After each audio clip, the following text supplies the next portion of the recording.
gudoomiyaha xisbiga mucaaradka ee wadani mudane cabdiraxmaan maxamed cabdullaahi ciro ayaa maanta shir gudoomiyay shirka gudiga fulinta iyo xoghayaasha xisbiga wadani sida faahfaahinta warkan uu magaalada Hargeysa inooga soo diray Xamse Dabaari.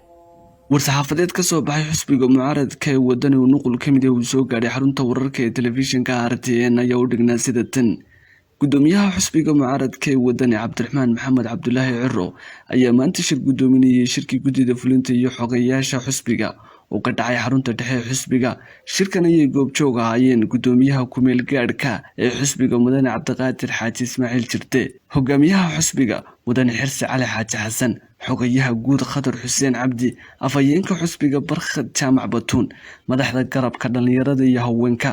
waxaana lagu lafaguray sidii loo dardargelin lahaa doorashooyinka golayaasha wakiilada iyo deegaanka. sidoo kalena madaxda xisbigu waxay iska xog wareysteen xaaladaha guud ee dalka iyo arrimaha siyaasadda sidii xisbigu doorkiisa uga qaadan lahaa. Xamse Dabaari, RTN TV.